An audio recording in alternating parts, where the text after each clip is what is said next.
Hit the subscribe button and press the bell button for more videos.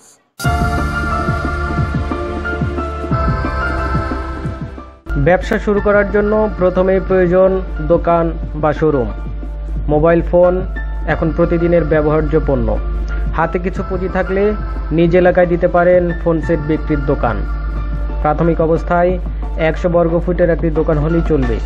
এরপর প্রয়োজন হবে trade licence ও দোকান সাজানো। দোকানের সাজসজ্জার জন্য খরচ হবে 40,000 থেকে 1 লাখ টাকা।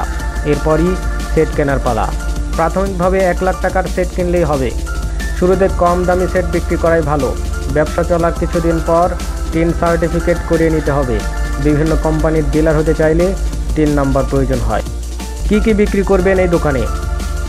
মোবাইল ফোন সেট ছাড়াও দোকানে mobile charger, battery, data cable, memory card বিক্রি করতে পারেন।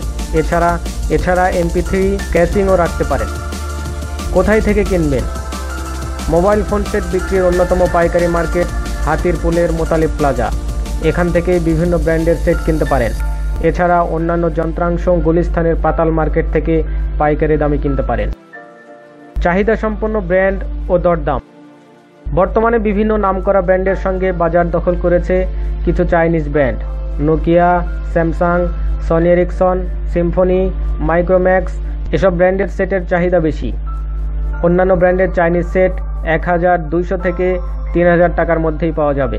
প্রায় সব ব্র্যান্ডেরই 6 মাস থেকে 1 বছরের বিক্রয়োত্তর সেবা দিয়ে থাকে। লাভ কেমন হবে? সাধারণভাবে প্রতিটি ফোন সেটেই 10 থেকে 15% পর্যন্ত লাভ করা সম্ভব। আর চার্জার ও ব্যাটারির ক্ষেত্রে 20 থেকে 25% লাভ থাকে। বসে বসে চিন্তা করে আর সময় নষ্ট নয়, এখনই শুরু করে দিন। হাতের কিছু পুঁজি আর মানসিক শক্তি আপনাকে ব্যবসায় সফলতা এনে দিতে পারে। আজ এ পর্যন্তই। আবার কথা হবে অন্য একটি আইডিয়া নিয়ে। ততক্ষণ ভালো থাকবেন, সুস্থ থাকবেন এই কামনায় আজকের মতো বিদায়। ধন্যবাদ সবাই।